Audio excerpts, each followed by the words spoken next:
acompañen, deseando que todos en casa se encuentren bien y pues estén guardando la cuarentena cual debe ser. Esperemos que esto ya se reactive pronto. En tanto, pues bueno, aparte de agradecer su presencia y desear que estén bien, pues hoy nos complace presentar al maestro David García Zarubi. Él es licenciado en Derecho por el Instituto Tecnológico Autónomo de México, el ITAM. Además, en la misma institución obtuvo la maestría en Derechos Humanos, y es egresado de la especialidad en Derecho Constitucional por la Universidad Nacional Autónoma de México.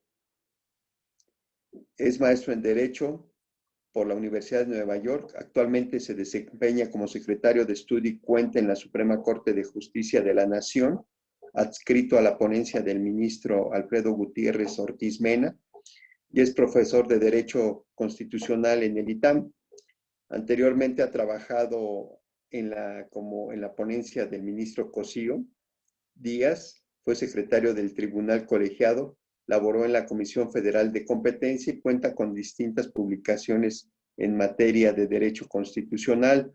Es para nosotros, pues la verdad, un agrado que nos acompañe y que nos hable desde el punto de vista legal de este tema.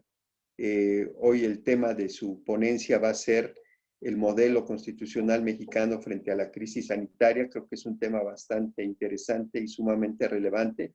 Nos habíamos enfocado en temas de salud, ahora lo vamos a ver desde otra óptica, que es bastante amplio y bastante interesante. Pues bueno, me voy a permitir compartir la pantalla para que pueda él tomar el control. Tú me dices, David, si lo puedes, o tómalo el control desde tu pantalla, si me haces favor. Ok.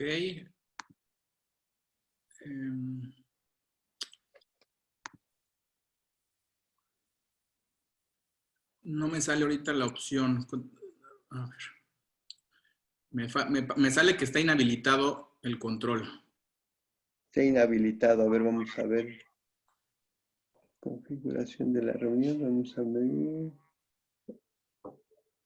A ver si me... Lo que reunión...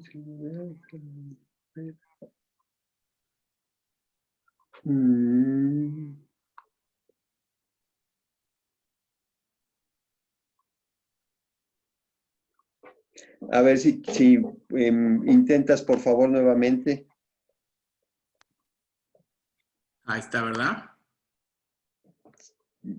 No, ahí está ya. ¿Ya está? Perfecto, perfecto. Excelente. Ok, entonces... Ahí está, ahí se ve, ¿verdad? Perfectísimo. Muy bien, se escucha y se ve bien, ¿verdad? Excelente, excelente. Pues adelante, David. Gracias por apoyarnos y es todo tuyo. Muchas gracias, Rogelio. Muy buenas tardes a todos. Quiero empezar agradeciendo a Metis Consultoría, a Metis Asesores, Consultoría Jurídica y Administrativa, la atenta invitación que me hacen para tener esta plática con ustedes. Agradecer a Liliana y a Rogelio la amable invitación y las atenciones para que sea posible este evento. Efectivamente, mi idea es que podamos discutir algunas de las estructuras que dan lugar al modelo constitucional mexicano en una crisis sanitaria como la que estamos viviendo. Propongo que dividamos la discusión en 4 puntos, donde yo buscaría expresar algunos de las ideas centrales de cada una de ellas, incluso a manera de preguntas, preguntas un poco provocadoras para que después podamos tener lugar a una discusión. Entonces yo, más que venir aquí a exponerles un conjunto de ideas fijas y conclusivas, más bien lo que quiero es provocar, detonar alguna discusión en función de estos 4 ejes de la presentación. La primera parte sería una breve introducción al tema, después ya entraría propiamente a plantear cuál sería el significado constitucional de una crisis sanitaria como la que estamos viviendo, posteriormente enfocarme en el derecho a la salud desde la perspectiva como derecho humano y como parámetro de control constitucional, y finalmente enfocarme en la discusión de cuál es el papel de la justicia constitucional a la luz de este modelo constitucional. Entonces, empiezo por la introducción y haré una pequeña breve introducción considerando, digamos, para qué sirve una constitución en estas condiciones. Y para esto me voy a remontar muy brevemente a la discusión que tuvo lugar a inicios del siglo pasado entre Carl Schmitt y Kelsen sobre la naturaleza de la Constitución. Estos dos autores discutieron cuál era la naturaleza de la Constitución, porque de la respuesta a esa pregunta se deriva la conclusión de quién debe cuidar a la Constitución. Kelsen decía que la Constitución es una norma jurídica y que es esta norma jurídica la que constituye al Estado. De esta manera hay una identidad entre derecho y Estado. El Estado no es algo previo al derecho, sino que el derecho constituye al Estado y hay una relación de identidad entre derecho y Estado, y por tanto todas las funciones estatales son funciones jurídicas. Si esto es así, decía Kelsen, entonces el guardián de la Constitución tienen que ser los jueces. Porque así como el Código Civil se entiende como una norma jurídica y por tanto se lo confiamos a los jueces, también la Constitución debe entenderse como una norma jurídica y por tanto tenemos que confiar que su tutela deba estar en manos de los jueces. Por el contrario, Carl Schmitt decía que la Constitución no es una norma jurídica, sino que es una decisión política. Carl Schmitt no negaba que en la Constitución hubiera reglas jurídicas, por ejemplo, la que dice que aquel que quiera aspirar a ser candidato a la presidencia de la República debe tener 35 años cumplidos al momento de registrarse, o por ejemplo, la regla jurídica que establece que la Cámara de Diputados tendrá 500 integrantes. Nadie dudaría que estas son normas jurídicas, pero dice Carl Schmitt que las principales decisiones constitucionales no son normas jurídicas, sino son decisiones políticas. Y aquí es donde entra, digamos, los valores y los principios. ¿Qué es la democracia? ¿Qué es el federalismo? ¿Qué es la división de poderes? Decía Carl Schmitt, no son reglas jurídicas, son decisiones políticas, porque no se pueden aplicar como una regla normal, no se puede subsumir en un caso concreto, y por tanto el guardián de estos valores constitucionales como decisiones políticas debe quedar en manos de los órganos políticos. Especialmente, decía Carl Schmitt, debe quedar en manos del Poder Ejecutivo. Entonces, esta es una discusión importante que se dio en el siglo XX, que finalmente se terminó resolviendo a favor de la concepción kelseniana. Y desde buena parte de la mitad del siglo pasado, nosotros entendemos que la Constitución es una norma jurídica y por esta razón son los tribunales los que deben ser guardianes de esa Constitución. Bueno, esta sería una discusión amplia, muy genérica, pero que tiene también una subdiscusión que es relevante para estos propósitos. Y es que Carl Schmitt dijo que aun cuando consideráramos que la Constitución es norma jurídica como nos los proponía Kelsen, aún así tenemos que decidir si en una época de crisis el derecho puede regular las conductas humanas. Y Carl Schmitt decía que no. Carl Schmitt decía que los estados de excepción, los estados de suspensión de garantías, las épocas de crisis, son por definición aquellas situaciones donde el derecho se tiene que salir por la borda. El derecho no tiene nada que decir. La época de crisis es el ámbito de lo político, decía Carl Schmitt, porque los políticos no se pueden sujetar a la camisa de fuerza de las reglas jurídicas. Los políticos tienen que liberarse de estas reglas jurídicas para actuar con eficacia. Kelsen, por el contrario, decía que incluso las situaciones de crisis, como son las suspensiones de garantía, las perturbaciones graves, las épocas de guerra o las crisis sanitarias, no son distintas cualitativamente hablando respecto a la posibilidad de que el derecho regule las conductas humanas, pero aún aceptando la posición kelseniana de que las épocas de crisis pueden ser reguladas por las normas jurídicas, todavía cabe la pregunta de qué manera pueden ser reguladas las crisis por el derecho. Una posición más tímida kelseniana es que el derecho lo único que puede hacer lo único que el derecho puede hacer en una crisis es el decir el quién y el cómo. Cuando hay una crisis, lo máximo que el derecho puede decir es, ese puede decidir en la época de crisis y en todo caso puede decidir con este procedimiento, por ejemplo, a través de decretos. Pero no podría el derecho regular el qué. Esto es, los contenidos de las decisiones de una crisis, porque por definición una crisis es una situación imprevisible, ¿no? Si algo hemos visto en esta crisis sanitaria es justamente el consenso que existe sobre la imprevisibilidad de la misma y la experimentación que estamos viviendo para determinar cuáles son las conductas que hay que tomar, cuáles son los cursos de acción adecuados. Y entonces esta posición tímida de que en la crisis la Constitución puede regular, dice que a lo mucho lo único que puede hacer la Constitución es decir el quién y el cómo. El presidente de la República adquiere facultades plenas y cómo a través de decretos, ¿no? Esta sería una posición tímida, normativa desde la posición kelseniana. Otra posición sería que aceptando que el derecho puede reglamentar una época de crisis, es que también el derecho puede regular el qué, no solamente el quién y el cómo, sino el qué.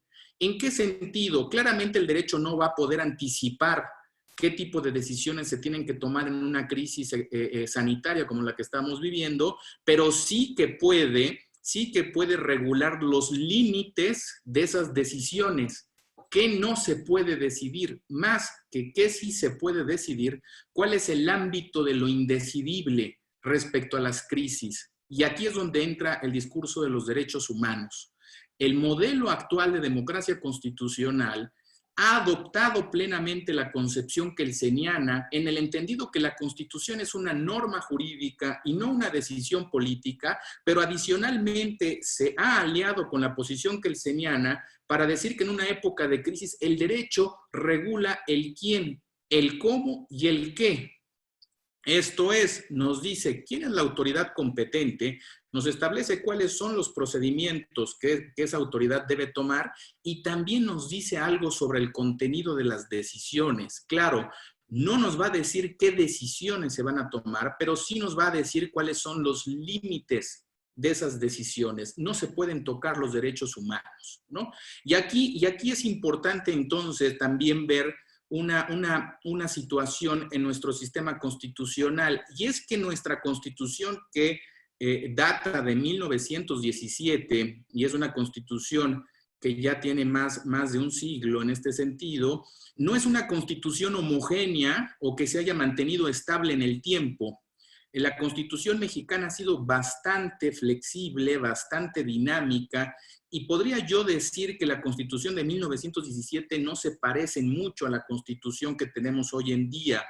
Y esto tiene que ver con el hecho de que, paradójicamente, la concepción de la Constitución en 1917, por lo menos hasta 1994, es una concepción que preponderantemente se entendió como decisión política y no como norma jurídica. ¿Por qué?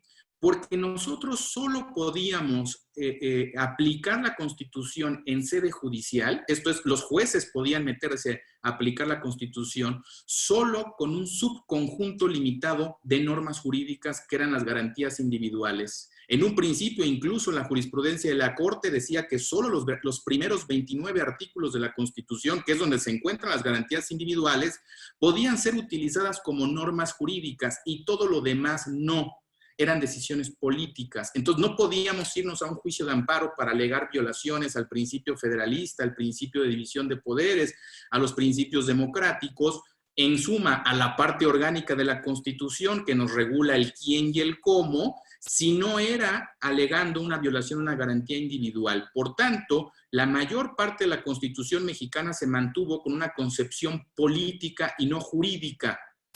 Esto cambia en 1994 porque hubo una reforma constitucional muy importante que amplió las competencias de la Suprema Corte de Justicia de la Nación y la convirtió en un genuino tribunal constitucional. A partir de esta reforma del 94 no solo existe el juicio de amparo, también existe la controversia constitucional y la acción de inconstitucionalidad, que son dos juicios nuevos que surgen a partir de 1994, y esto marcó una nueva época del constitucionalismo mexicano. Es en 1994 cuando se inicia la época de la plena activación de la Constitución como norma jurídica. Ya no la entendíamos como una decisión política. Y el mejor ejemplo de esto fue específicamente en 1996. En 1996 se modifica importantemente la Constitución y se dice que toda la parte electoral ya no será política. Si nosotros recordamos antes de 1996, cuando alguien elegía a un diputado, a un senador, a un gobernador o al presidente de la República, uno no podía impugnar jurídicamente esos procedimientos de elección democrática. ¿Cómo se calificaba la legalidad de esas determinaciones democráticas? Era a través de la sede política. Existía lo que conocíamos los colegios electorales que integraban al propio Congreso de la Unión, y eran los representantes populares los que se autocalificaban en la legalidad de sus propios nombramientos. Esto se modifica en 1996 y se introduce toda la jurisdicción en materia electoral, desaparece este control político, y es por esto que desde 1996 hemos entendido que la forma democrática de gobierno es norma jurídica, no es decisión política, y por tanto, si hay una controversia sobre la validez de un acto a la luz de este modelo democrático, debe ser la Suprema Corte de Justicia de la Nación como tribunal, como juez, quien debe decidir la validez de los actos. Por eso es que la semana pasada nosotros vimos desde la opinión pública cómo había cierta expectativa para ver cómo la Corte resolvía este asunto del denominado caso de la ley Bonilla, donde la Corte dijo es inconstitucional que un Estado amplíe el plazo de un gobernador, ¿no?, cuando ya han pasado las elecciones. Y lo que dijo es, no sé si esto es políticamente correcto, ¿no?, como alegaba el gobierno de Baja California. Incluso el gobierno de Baja California al final dijo que por la crisis sanitaria sería mejor no declarar la inconstitucionalidad de esta prórroga del encargo, porque esos recursos se podían utilizar en la atención de las personas contagiadas con el virus. Y la Corte dijo, eso es un tema político que a mí no me corresponde decidir. Lo que sí sé es que hay un principio jurídico del modelo democrático que prohíbe la retroactividad en las reglas del juego. Tú jugaste con unas reglas, ganaste con esas reglas y no puedes cambiarlas para ampliar tu victoria, ¿no? Y la Corte dijo, esto viola la Constitución, viola jurídicamente las reglas, ¿no? Y la razón por la cual la Corte dijo esto en la semana pasada es porque consideró que la Constitución es norma jurídica, ¿no? Entonces, hay una juridificación, si me lo permiten decir así, de las dos partes de la Constitución. La Constitución es norma jurídica en la parte que nosotros los abogados conocemos como la parte dogmática, y en esta parte es donde se contienen los derechos humanos, los derechos que tienen las personas, y también hay una juridificación de la parte orgánica de la Constitución, que es la parte que no tiene que ver con los derechos humanos, sino que tiene que ver con la organización del poder público. Y específicamente hay tres principios. El principio del federalismo, que divide a los órganos públicos en tres niveles: el orden municipal, el orden estatal y el orden federal. Y también está el principio de división de poderes, que divide las funciones del poder legislativo, el poder ejecutivo y el poder judicial. Entonces, ambas partes son normas jurídicas que pueden ser utilizadas por los jueces para declarar la validez la validez o invalidez de los actos jurídicos. Ahora, último elemento de introducción, y esto es que ya no tenemos las garantías individuales, sino que tenemos los derechos humanos, que son dos cosas distintas. Las garantías individuales fue una creación del constituyente de 1917, donde quiso darle mayor eficacia a los derechos del hombre y del ciudadano, así considerados en la Declaración Francesa después de la Revolución Francesa, y se dijo que en México había garantías individuales, ¿no? Para darle una mayor eficacia, pero esta determinación de que en México hay garantías individuales nos separó o nos aisló del mundo respecto al discurso de los derechos humanos, mientras en el mundo, a partir de la Segunda Guerra Mundial, después de la Segunda Guerra Mundial, se empiezan a aprobar tratados en materia de derechos humanos, el Pacto Internacional de Derechos Civiles y Políticos, la Convención Americana de Derechos Humanos. En México seguíamos hablando de garantías individuales y esto le restó mucha normatividad a la Constitución.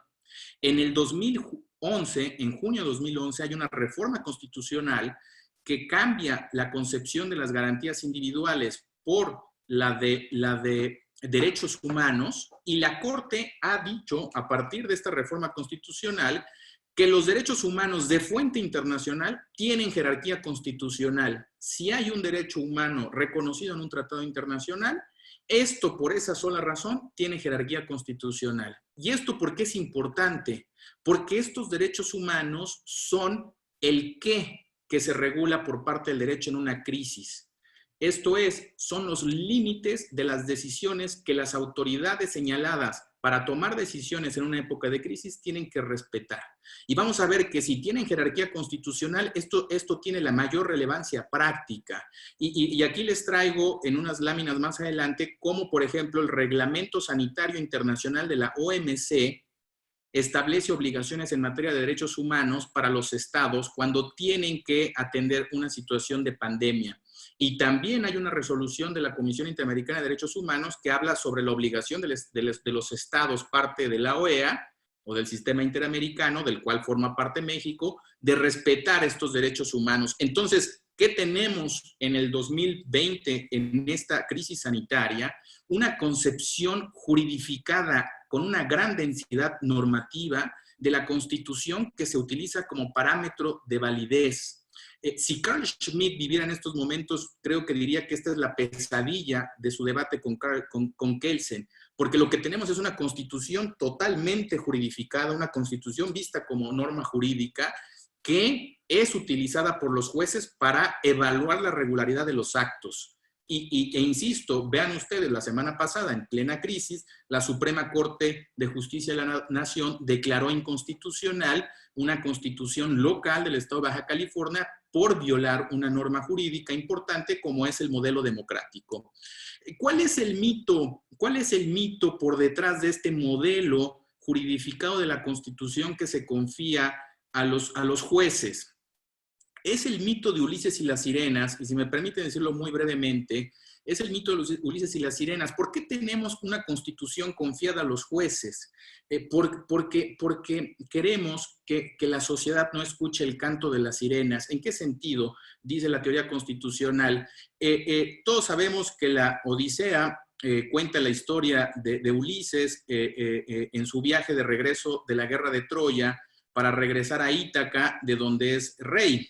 En el camino de regreso para Ítaca, los dioses que se le aparecen le informan que en el camino va a encontrarse a las sirenas y que estas sirenas emiten un canto que genera un efecto de paralización en las personas. Las personas disfrutan del canto, acuden a las sirenas y las sirenas los sustraen y se los llevan al fondo del mar, muriendo en consecuencia. Entonces, Ulises, para evitar escuchar el canto de las sirenas y ponerse en un riesgo de vida, le dice a sus marineros que se pongan cera en los oídos para que ellos no escuchen el canto de las sirenas, y a él, por el contrario, lo tienen que amarrar al mástil, para que él, escuchando el canto de las sirenas, no pueda acudir a este canto. Y le ordenó Ulises a las sirenas que no podían, le ordenó Ulises a sus marineros que no podían desamarrarlo mientras estuviera el canto de las sirenas,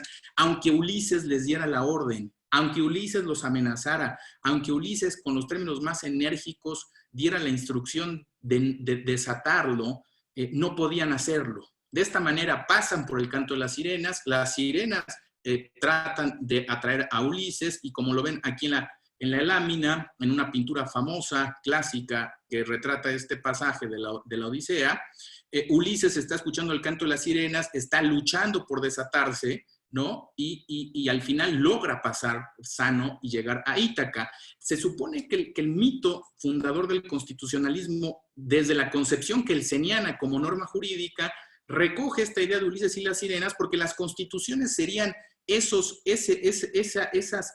sogas que amarran a la sociedad al mástil para no escuchar el canto de las sirenas. ¿Cuál es el canto de las sirenas en una sociedad democrática? Las crisis, justamente las crisis sociales, las crisis económicas, las crisis políticas, que son aquellas que nos dicen, es que estamos en una crisis, deberíamos de suspender los derechos humanos, deberíamos suspender la democracia, deberíamos suspender el federalismo, deberíamos suspender la división de poderes. Y lo que hace la Constitución es amarrar a la sociedad al mástil para decirle, no puedes escuchar ese canto de las sirenas, no puedes renunciar a estos principios, tu sociedad quieres llegar a Ítaca, y si cedes a esta crisis, no vas a llegar a Ítaca. ¿Cuál sería la Ítaca de nuestras democracias constitucionales? Tener una democracia funcional, tener respeto a los derechos humanos, tener un gobierno federal y tener un gobierno apropiado con división de poderes. Una crisis no puede llevarnos a ceder en estos principios y por tanto la Constitución, entendida como jurídicamente,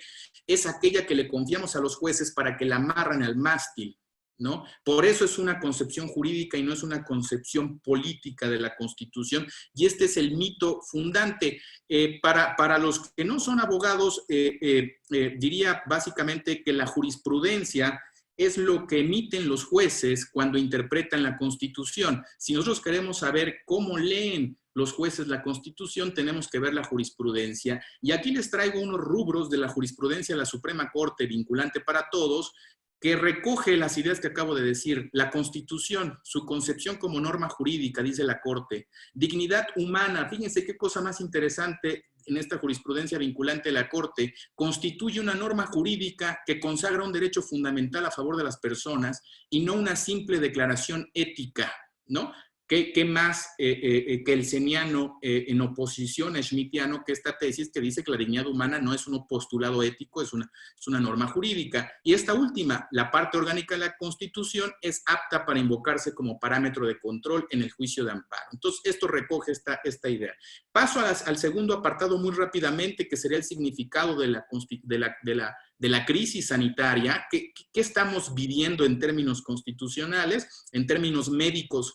Estamos tratando de entender con la ayuda de los científicos, de los médicos, cuál es el significado de esta pandemia, pero a nivel constitucional también tenemos que entender qué es lo que estamos viviendo.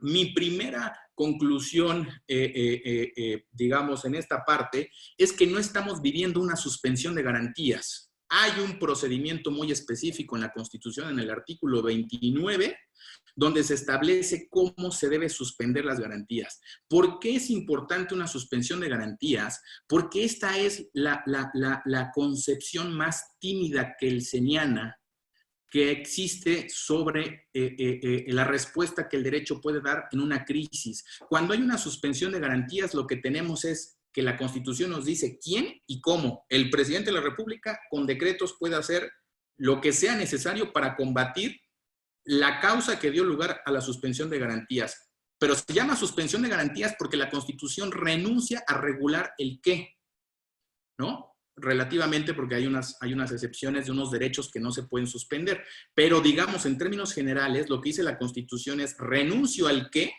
y regulo el quién y el cómo. No creo que estemos en esa situación por la sencilla razón de que no se ha detonado y no se ha seguido el procedimiento del artículo 29. ¿Qué se necesita para que haya una suspensión de garantías? Tiene que haber un decreto del Congreso de la Unión donde se autorice esa suspensión de garantías. El presidente de la República tiene que pedirlo, el Congreso tiene que autorizarlo, tiene que decir por cuánto tiempo y la Suprema Corte tiene que revisar los actos del Ejecutivo en ejercicio de esa suspensión de garantías. No estamos en ese supuesto.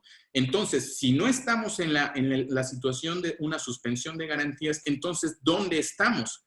Y mi propuesta es que estamos en el artículo 73, fracción 16 de la Constitución, que en términos, digamos, no técnicos, lo que significa es simplemente un reacomodo competencial.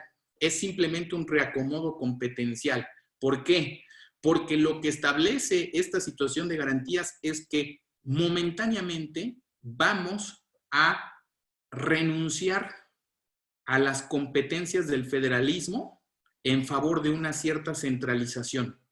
Esto es, ya los municipios, ya los estados no van a poder tener las competencias que tenían antes, sino que estas se van a centralizar en el ámbito federal, que por esa razón adquiere una calidad nacional, y también vamos a tener una pequeña suspensión de las exigencias del principio de división de poderes. ¿Por qué?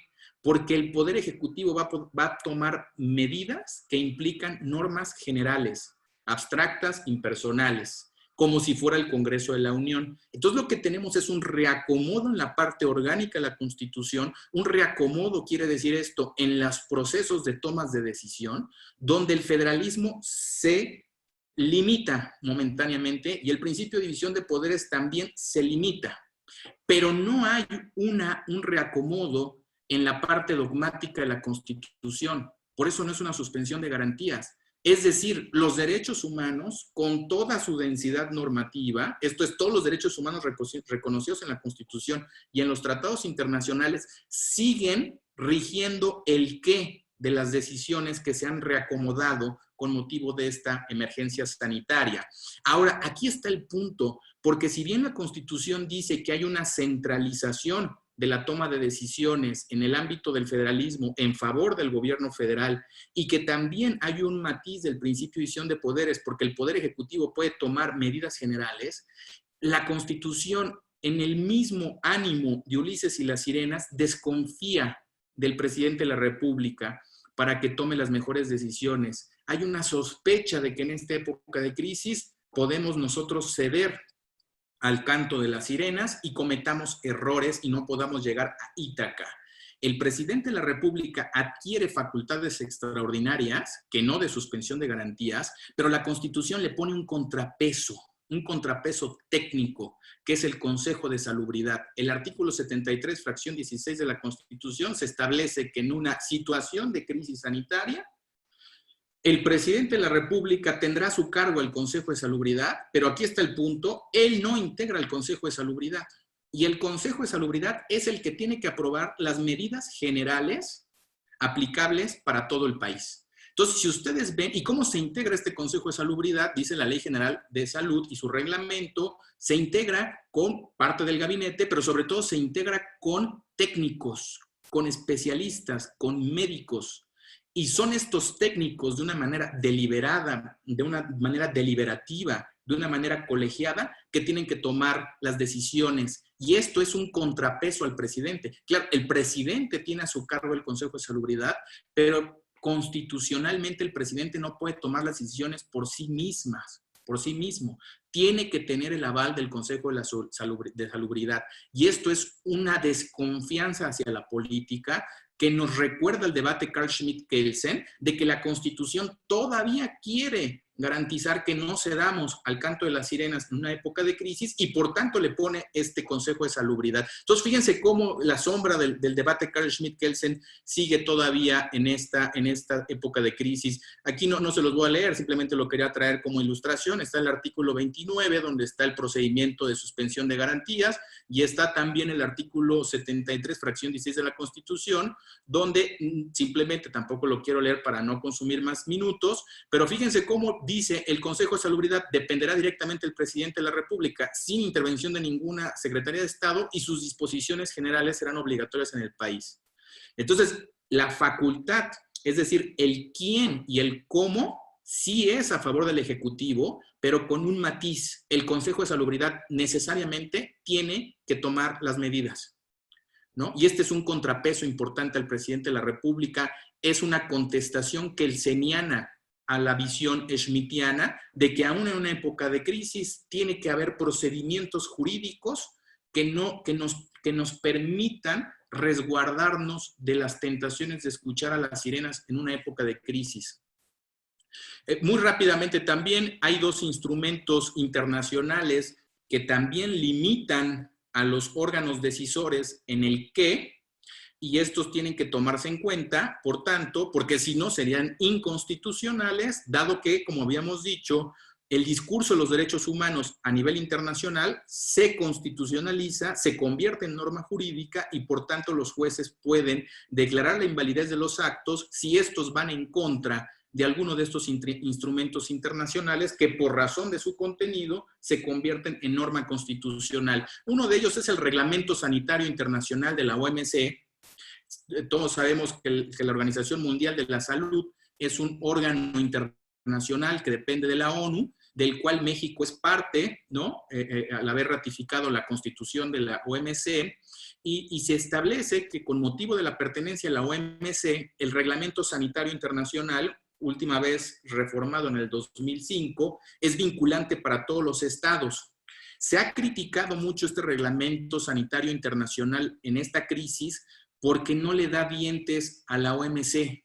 La OMC solo conforme a este reglamento sanitario, que dicho de paso es el que regula cómo se debe proceder a nivel internacional con una crisis importante, solo faculta a la OMC a dar recomendaciones, pero no a emitir normas jurídicas vinculantes, ¿no? Entonces, las recomendaciones de la OMC no son jurídicamente vinculantes, son eso, recomendaciones, y por tanto depende de los órganos políticos adoptarlas o no.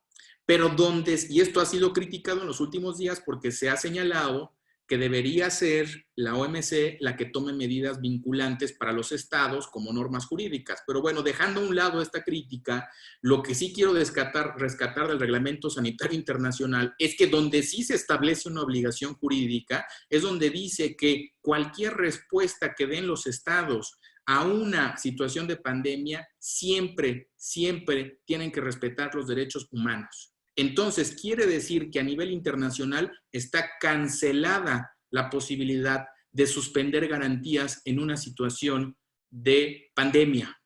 Aunque constitucionalmente exista un procedimiento para suspender garantías, el reglamento sanitario internacional de la OMC prohíbe violar derechos humanos en una situación de pandemia. Entonces, el qué de las decisiones del Consejo de Salubridad y del presidente de la República tienen que tomar en cuenta siempre los derechos humanos. Si se violan derechos humanos en algunas de estas normas emitidas en ejercicio de facultades extraordinarias, estas decisiones serían inconstitucionales por violar los derechos humanos. El segundo elemento a destacar es la resolución 1/2000, puse 2010, pero es 2020, de la Comisión Interamericana de Derechos Humanos que emitió el mes pasado, denominado Pandemia y Derechos Humanos en las Américas. La Comisión Interamericana también estableció que los estados miembros de la OEA deben respetar los derechos humanos en la época de pandemia y dice de manera expresa, si bien los estados pueden iniciar sus procedimientos de suspensión de garantías, debe entenderse que esta suspensión de garantías nunca van a poder suponer una habilitación para violar derechos humanos. Aunque haya suspensión de garantías, ¿no? Vamos a suponer, se suspenden las garantías de la Constitución, pero esta resolución de la Comisión Interamericana de Derechos Humanos dice, siguen aplicando los derechos humanos a nivel internacional. Y esto sí que establece un límite muy importante para que los estados tomen decisiones. Ahora, la idea no es limitarlos, obstaculizarlos, sino la idea justamente es habilitarlos para que tomen decisiones, pero siempre y cuando no violen derechos humanos. Voy muy rápidamente a la otra parte, para no gastar más minutos, que sería el derecho a la salud. Porque lo que hemos visto hasta ahorita entonces es que la Constitución es una norma jurídica, que los jueces aplican esa norma jurídica, que se sustrae de los políticos esos valores para que en el mito de Ulises y las sirenas esos políticos no cedan a las tentaciones del canto y son los jueces los que amarran a la sociedad para que no echen a la borda, literalmente, los derechos humanos, la división de poderes, la democracia y el federalismo. Hemos visto que, por tanto, en la crisis también el qué está regulado por el derecho y este qué son especialmente los derechos humanos. Y aquí cobra especial relevancia muchos derechos humanos, pero especialmente el derecho a la salud. Porque entonces, ¿qué es el derecho a la salud? Si yo les había dicho que el qué de estas decisiones en épocas de crisis implican límites negativos a lo que pueden hacer los órganos facultados de acuerdo al artículo 73, fracción 16, La siguiente pregunta es, entonces, ¿el derecho a la salud limita? ¿Limita el qué? Es decir, el derecho a la salud, lejos de implicar una habilitación para que la autoridad haga cosas, ¿supone un límite? Y la respuesta es no. La respuesta es no. ¿Por qué? Porque la Corte ha dicho, interpretando el derecho humano a la salud, que es un derecho, y les ponía ahí que no es un derecho programático, porque un derecho programático, técnicamente lo ha definido la Corte, son derechos que no son jurídicos, sino que son enunciaciones de derechos sin valor vinculante que dependen de lo que el legislador quiera hacer con ellos. Durante mucho tiempo, por ejemplo, el derecho a la vivienda digna, del artículo 4 se entendió como un derecho programático. ¿Por qué? Porque para saber qué derecho a la vivienda digna tienes, te tienes que ir a la ley del FOBISTE o del Infonavit. Entonces la Corte decía, no tiene un contenido autónomo, depende de lo que establezcan las leyes. Y por mucho tiempo el derecho a la salud se entendió como un derecho programático, un derecho sin contenido constitucional que dependía enteramente de lo que estableciera el legislador. En ese sentido, no servía como una soga para amarrar a la sociedad en el mito de Ulises y las sirenas. A partir por ahí de los inicios del milenio, la Corte determinó que el derecho a la salud no es un derecho programático, es un derecho jurídico y por tanto es fuente de obligaciones para la autoridad y es medida de validez de los actos. Ahora, el tema es que es un derecho sui generis, es un derecho diferenciado. No es un derecho como el derecho de la libertad, donde lo que se requiere de la autoridad es no meterse con el ciudadano, dejarlo en paz, no intervenir en su libertad, que sería una especie de ámbito donde la autoridad no puede intervenir, sino que el derecho a la salud es un derecho institucional, ha dicho la Corte, requiere un diseño institucional y requiere de toma de decisiones. Y esto supone entonces, lejos de un límite para la autoridad, supone una habilitación porque entonces lo que hace la Constitución ese con el derecho a la salud le otorga herramientas a la autoridad para hacer cosas que de otra manera no podría hacer. Y aquí es donde entra la importancia de los médicos y de los técnicos o de los especialistas en hacedores de política pública en materia de salud pública, ¿no? Son técnicos, son especialistas y de su expertise, de sus conocimientos técnicos depende el desarrollo o el cumplimiento de este derecho institucional. La Corte ha dicho, sin embargo, que si los especialistas, los médicos, están sujetos a la Constitución como norma jurídica, van a tener el miedo de que sus decisiones puedan violar el derecho a la salud y por tanto sean condenados por un juez, porque van a estar dependiendo del criterio del juez, ¿no? Ese es uno de los principales miedos del sector salud. Si el derecho humano es una norma jurídica y esa norma jurídica se le confía a los jueces, el miedo es, pues entonces lo que yo haga desde una perspectiva técnica, desde una perspectiva científica, va a ser revisada por un juez, por un abogado que no sabe de medicina y entonces me va a condenar porque no va a entender la cuestión técnica. Esto no es un problema en México porque la Suprema Corte ha dicho que la actuación de estos técnicos, de los médicos, de los especialistas, que van a crear este desarrollo institucional, estas políticas públicas, esta toma de decisiones que dan contenido al derecho a la salud, se va a regular por la Lex Artis. La Lex Artis, como todos sabemos, es justamente una deferencia a los criterios propios de una disciplina que son determinados por los expertos, ¿no? En comités de pares, donde son los propios miembros del gremio los que determinan cuáles son los criterios de corrección de esa disciplina. Entonces, el derecho a la salud tiene esta particularidad. Ahí no les voy a leer para no consumir más tiempo, pero esta es la jurisprudencia de la Corte donde dice en la década pasada que el derecho a la salud es una norma jurídica, ya no es una norma programática. Sin embargo, por ejemplo, aquí la Corte ha dicho depende también de la Lex Artis, ¿no? Impone obligaciones al Estado para garantizar, pero esta tesis del derecho a la protección de la salud tiene una dimensión individual y social, suponen que es un derecho que requiere un desarrollo de decisiones por parte de los técnicos, que requiere un diseño institucional, que el juez no puede decidir por sí, sino que tiene que darle deferencia, a a los técnicos. Y esta última tesis, que es muy reciente, apenas se aprobó el año pasado, en materia, por ejemplo, de salud mental, aquí es donde se observa cómo ciertamente el derecho a la salud requiere una deferencia a los técnicos, pero también el juez tiene que acompañar para que esos técnicos tomen decisiones de acuerdo a la lex artis, ¿no? Entonces el juez puede obligar al médico a respetar la lex artis si es que ciertas decisiones serían necesarias para la protección de la salud, y en esta tesis se dijo que la salud mental es parte integrante del derecho a la salud y que por tanto las autoridades están obligadas a dar los medicamentos cuando de acuerdo a la lex artis, ¿no?, exista esta exigencia. Y esto sí que no es disponible, esto es sujeto a la tutela de un juez y no puede estar sujeta a criterios políticos.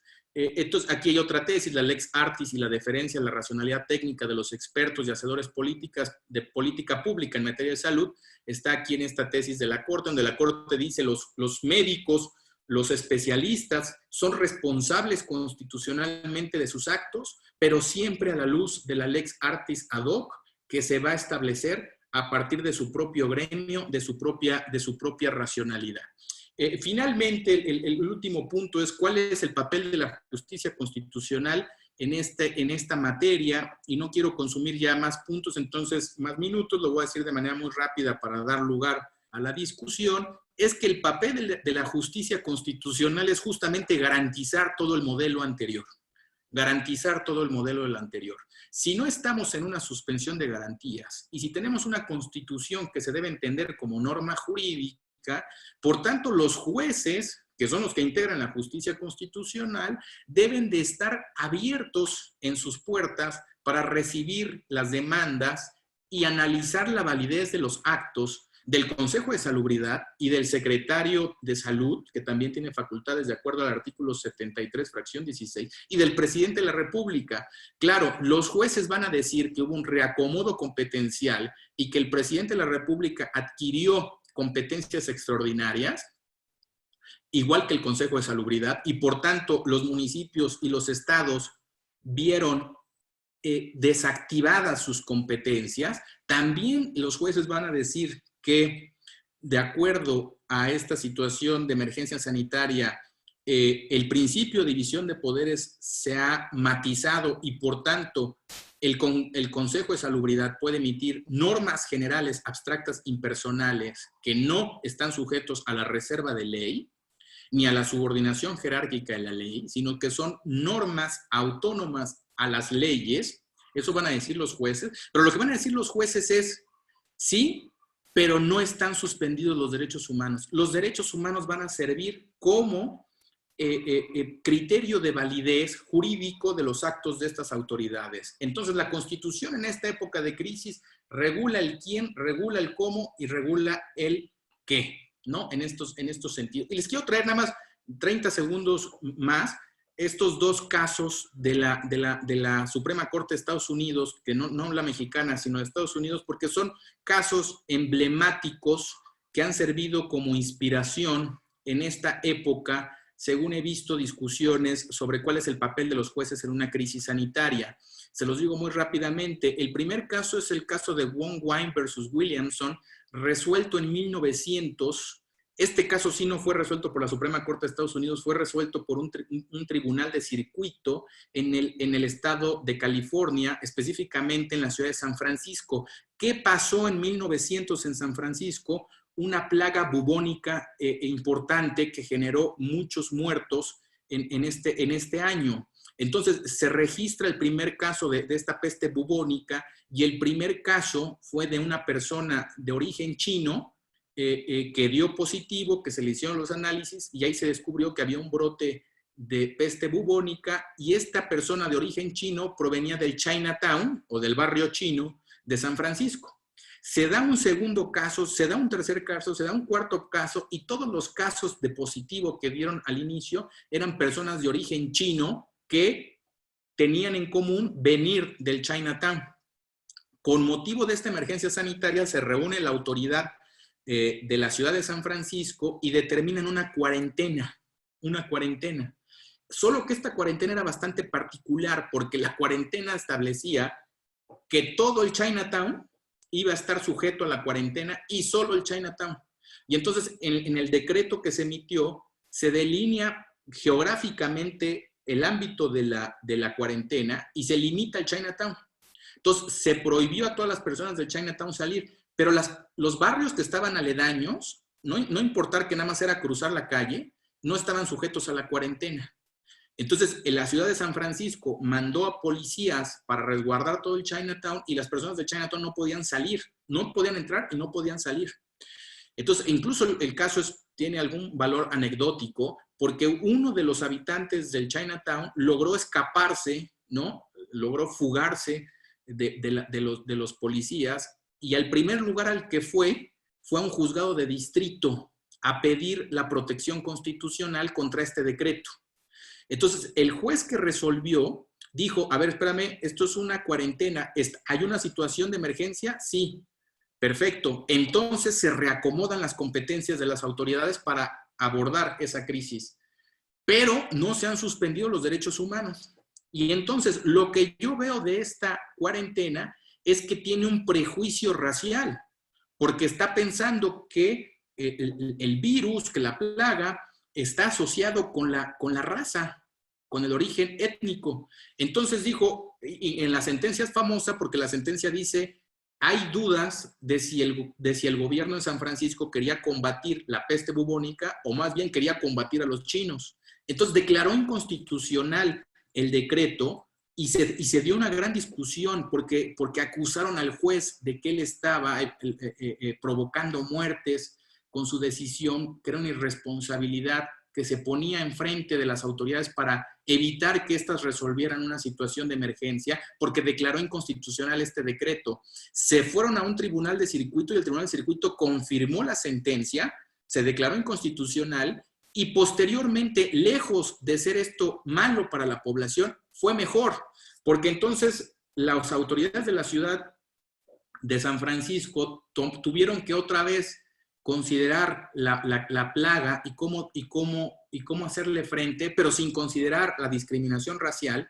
Y lo que se dieron cuenta es que el problema no eran los chinos, sino que eran las ratas que había en el sistema de alcantarillado de la ciudad de San Francisco. Y esto permitió que la autoridad se pudiera enfocar en cómo fumigar toda esta, digamos, población de ratas que estaba generando la plaga bubónica. Duró algunos años esta plaga, pero sin duda se evitaron muchas muertes por la sentencia del juez, porque evitó que las autoridades solo se enfocaran en los prejuicios raciales, y esto permitió que los técnicos pudieran decidir con base en lex artis, ¿no? Y no en criterios políticos. Ahora, en este sentido, el juez constitucional tiene que limitar cuando las autoridades quieren ceder a los cantos de las sirenas, cuando los prejuicios raciales nos ganan para tomar medidas de crisis. ¿Quién es el culpable? La minoría racial. ¿Quién es el culpable de una situación de crisis? Comúnmente siempre son los discriminados, y la justicia constitucional tiene que corregir eso para permitir que los técnicos resuelvan con criterios de lex artis. Ejemplo, el segundo caso, que es el caso de Jacobson versus Massachusetts, resuelto 5 años después de este primer caso, sí resuelto por la Suprema Corte de Estados Unidos, donde aquí lo que se analizó ya no fue un brote de peste bubónica, sino fue un brote de una epidemia de viruela en el estado de Massachusetts. Con motivo de esta brote de viruela, la legislatura del estado de Massachusetts aprobó una ley de inmunización obligatoria. Esto es, la ley establecía que todos los ciudadanos de Massachusetts tenían la obligación de someterse a una vacunación. Las vacunas eran obligatorias, no eran optativas. ¿Y qué, digamos, cuestión más difícil para alguien que contra su voluntad tiene que aceptar que le pinchen con una aguja, ¿no? En contra de la voluntad? Esto pareciera más propio de estados autoritarios y no democráticos liberales como el nuestro. El Jacobson era un pastor que venía migrante de Suecia, y él venía justamente huyendo como pastor, venía huyendo de las políticas autoritarias de su país, donde sí se permitía la vacunación obligatoria. Y él decía que él había huido de Suecia por muchas razones. Una de ellas es porque no quería estar en un país donde obligaban a las personas a vacunarse. Por razones religiosas, él consideraba que no tenía por qué someterse a una vacuna obligatoria. La Suprema Corte resuelve el caso y dice, en una época de crisis, esa medida es constitucional. Es constitucional. Entonces, el caso de Jacobson es importante porque declaró la validez de las medidas obligatorias de inmunización. Y la razón es que la Suprema Corte observó que no había criterios discriminatorios, que no había elementos de política, que contaminaran, sino que era una decisión técnica racional, tomada con estudios, que se sustentaba justamente en el tipo de resortes que buscan que el derecho a la salud empodere a los médicos y a los técnicos en la materia. Entonces, si vemos estos dos casos, la justicia constitucional, por una parte, puede limitar a las autoridades, cuando esas autoridades puedan ceder al canto de las sirenas, pero también la justicia constitucional va a fortalecer el resorte de estas autoridades técnicas especializadas para actuar en beneficio de la población. Así como se puede declarar inconstitucional una cuarentena cuando solamente se limite a los minorías raciales, también la justicia constitucional le va a decir a los médicos, puedes ordenar una vacunación obligatoria. Entonces, este es el papel de la justicia constitucional. Les traía otra lámina, pero yo creo que con esto es suficiente porque es solamente abundar en el tema. Entonces, dejaría esta presentación de los cuatro puntos para acabar esta presentación. Les agradezco mucho la atención y creo, Rogelio, que podríamos dar lugar a la parte de las preguntas o de los comentarios. Así es, muy bien, mi querido David. Efectivamente, muy interesante. Muchas gracias por toda esta información, que para muchos de nosotros luego es muy ajena, ¿no? Pero está totalmente relacionada con el tema de esta emergencia sanitaria. En este sentido, pues sí, abro el foro para quien guste preguntar, se sienta con la libertad. A través de la misma aplicación puede levantar la manita para que hacer sus preguntas y poderlas aquí apoyarnos con David y nos dé respuesta, ¿verdad?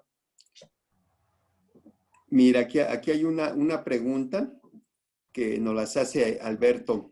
Dice, hola, soy Pablo Larios. Hablar de la Constitución es hablar de una carta que se modifica a contentillo de los políticos. ¿Cómo pensar en una Constitución que se proteja ante intereses de partido que buscan perpetuarse en el poder?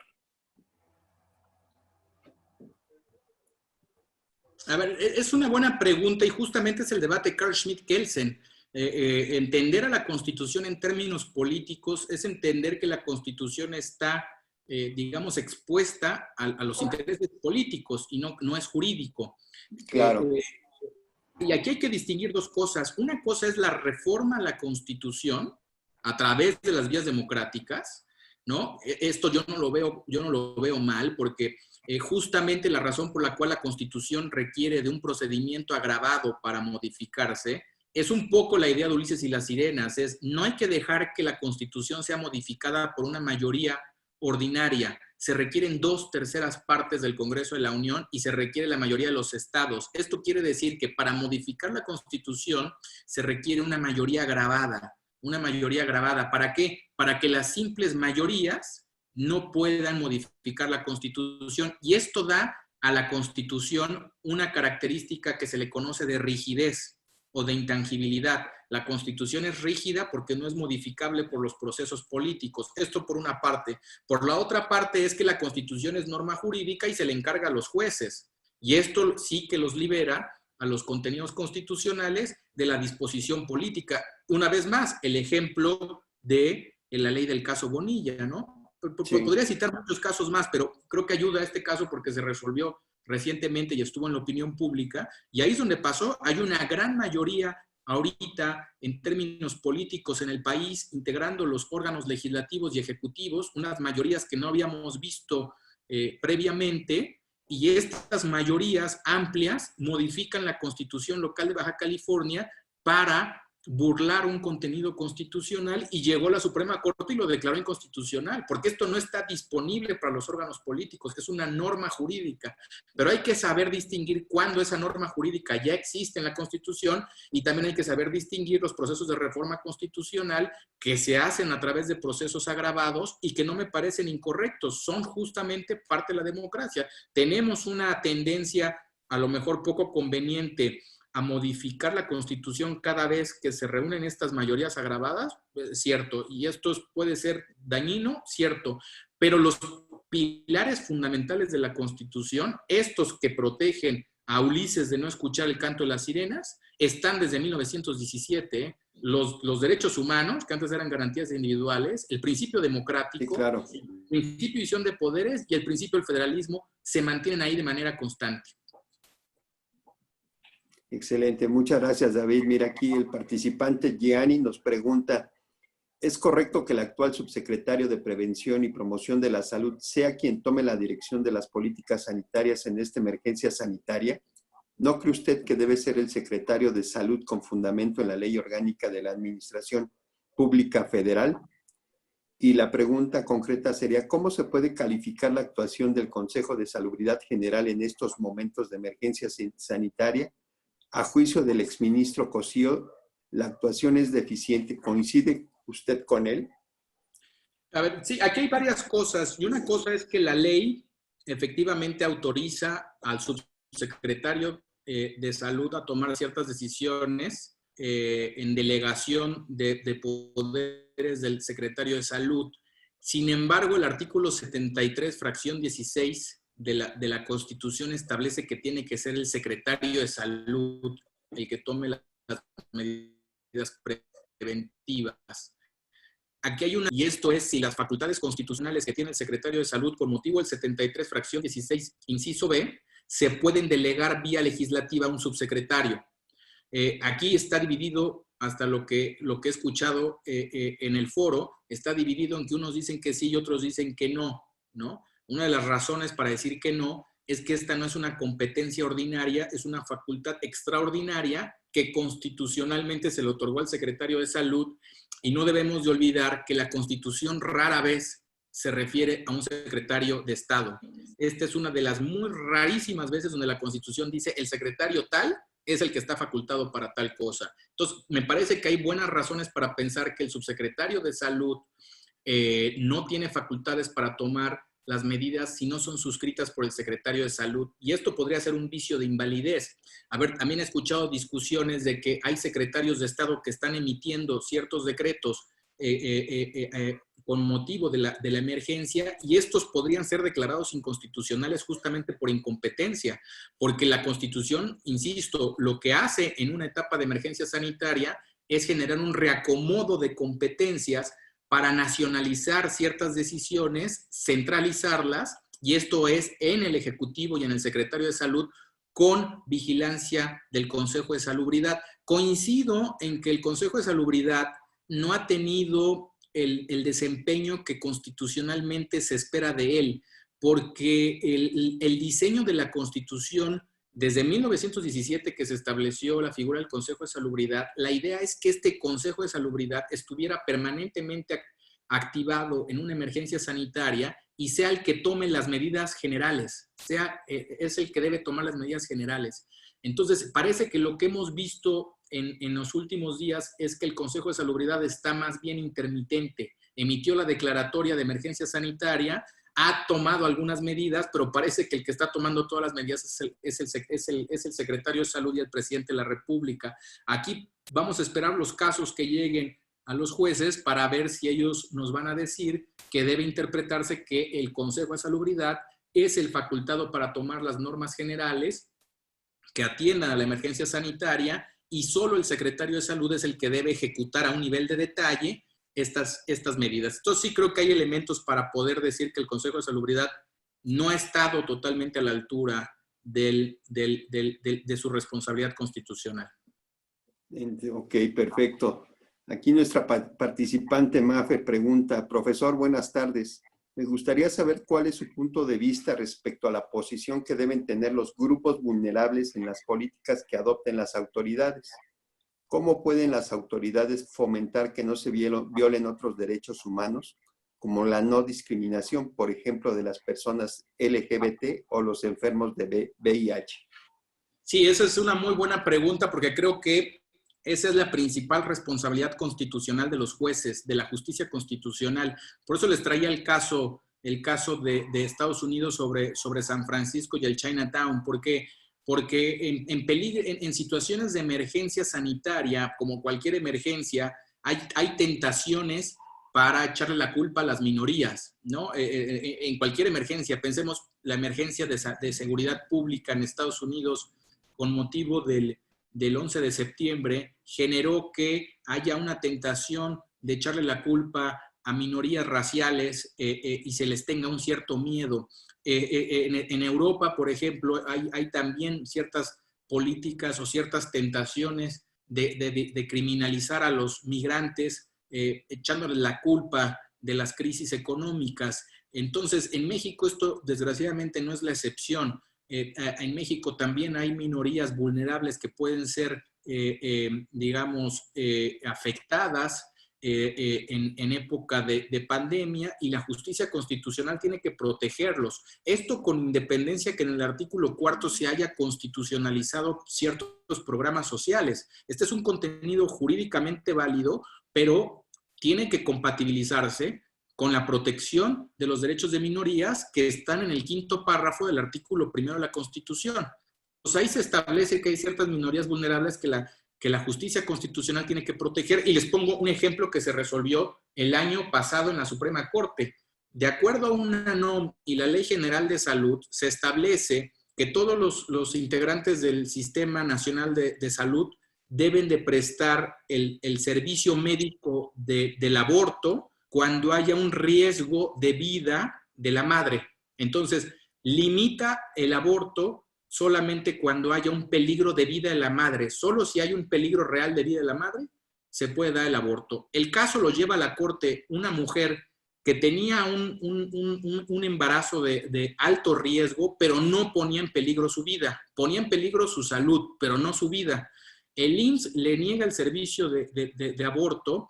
Ella se lo tiene que practicar por otra parte de manera privada, pero promueve un amparo, el asunto llega a la Corte y la Corte lo declaró inconstitucional. Dijo que estaba mal que solamente se limitara el aborto para un riesgo de vida y no se incluyera el riesgo de salud. Y la razón es que dijo la Corte, aquí hay una discriminación por razón de género, ¿no? No hay razón constitucionalmente válida para distinguir entre riesgo de vida y riesgo de salud, y se tiene que reconocer el derecho de la disposición del cuerpo de las mujeres, ¿no? Que no pueden ser objeto de prejuicios de género, y la Corte lo declaró inconstitucional. Entonces, esta misma responsabilidad de proteger minorías vulnerables se fortalece en una época de crisis, y si ustedes leen la resolución de la Comisión Interamericana, la 1/2020, van a ver que el principal criterio que establece la Comisión Interamericana es que en América Latina el gran problema es la discriminación interseccional que va a generar las medidas de la pandemia. En un país tan desigual como muchos países de Latinoamérica, las medidas van a tener un impacto desproporcionado sobre ciertos sectores. Y la Comisión Interamericana está llamando a los jueces a que sometan a escrutinio estas medidas cuando generen un impacto desproporcionado en la población. Mucho en el sentido del caso Williamson que les platiqué de Estados Unidos, donde, insisto, se protegió a esta minoría racial de origen chino. Muy bien, ¿no? Muchas gracias. Mira, ahora la participante Mariana Hernández nos pregunta, ¿qué opinión le merece el hecho que se haya incluido en el artículo 4 constitucional los programas sociales? Ya que desde mi óptica este hecho es una política pública y no debería estar contenida en la Constitución. Sí, a ver, esa es una cuestión que es un problema de defecto de técnica legislativa, donde ciertamente en la Constitución se ponen programas sociales, pero vamos, esto no es algo nuevo de este gobierno. Los gobiernos anteriores lo han hecho recurrentemente. Pensemos en la reforma energética. Se hizo toda una reforma constitucional para introducir una política pública relacionada con el mercado energético. A nivel de derecho comparado, siempre se ha considerado que una constitución tiene que servir para establecer esos principios indisponibles para la política, estos principios que los jueces tienen que proteger para que la democracia no se autodestruya, y no debe incluir políticas públicas. Pero Latinoamérica tiene esta característica de que muchos de sus países incluyen políticas públicas que se constitucionalizan. Yo diría que esto es un defecto de técnica legislativa, pero tampoco es el fin del mundo, porque mientras la Constitución mantenga estos pilares esenciales que son derechos humanos, democracia, división de poderes y federalismo, y los jueces se encarguen de ser guardianes de estos principios, no quita nada que además haya programas sociales que estén en la Constitución. Sí hacen más pesada la Constitución, la hacen más robusta, la hacen más lenta, pero no le quitan digamos, el efecto, no le quitan esta utilidad de amarrar a la sociedad para evitar caer en tentaciones autoritarias. Perfecto, muchas gracias. Ahora Sergio Castillo pregunta, yo soy especialista en salud mental y mi comentario va en ese orden, partiendo de la reciente inclusión de la salud mental al derecho universal de la salud. Considero que es un avance, sin embargo, parcial y reducido, ya que se limita únicamente a la parte farmacológica. Esta es una visión salubrista y un tanto caduca, ya que está comprobado que el 70% de los padecimientos de salud mental no requieren tratamiento farmacológico. Podemos aspirar a que en el apartado de salud mental se considere la salud emocional y los tratamientos psicológicos como parte del derecho humano y universal de la salud. Sí, muy buena pregunta, porque me parece que pone sobre la mesa la forma en cómo trabajan los jueces. Los jueces, a diferencia del legislador o del ejecutivo, los jueces resuelven casos concretos, no emiten criterios generales, abstractos, impersonales que apliquen para todo. Esto es, una decisión de la Corte no va a agotar toda la materia, como sí lo hace el legislador. Cuando el legislador emite la Ley General de Salud, pues va a agotar la materia, va a establecer todas las reglas, ¿no? Y ahí se van a establecer todas las soluciones. Los jueces no proceden de esta manera. Los jueces resuelven casos concretos y es la progresiva exploración de un tema en distintos casos distintos lo que genera una doctrina sobre una materia.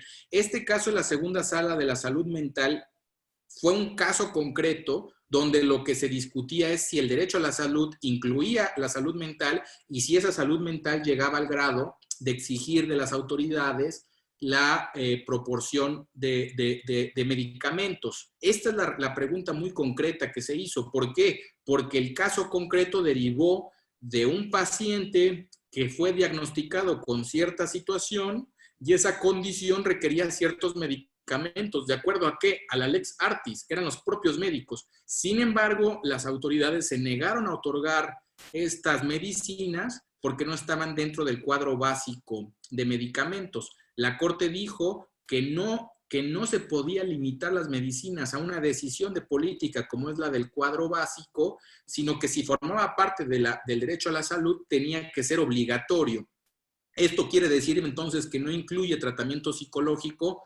Eso no lo abordó la sentencia. La sentencia solo respondió la pregunta muy concreta, ¿no?, que se le hizo en este caso. Yo más bien lo que diría es que hay que esperar a otro caso donde justamente el quejoso, el paciente que llega ante los tribunales, exija un tratamiento psicológico, ¿no? Y hay que argumentar que esto es necesario al derecho a la salud, como lo hace usted, decir que es, como lo dice usted muy correctamente, la salud mental es más amplio que una cuestión farmacológica, y entonces tiene que incluirse otro tipo de tratamientos, y esa creo que es la pregunta que hay que hacerle a los jueces.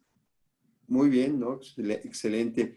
Aquí Mariana Hernández nos pregunta, ¿las entidades federativas también están emitiendo acuerdos que contienen medidas sanitarias?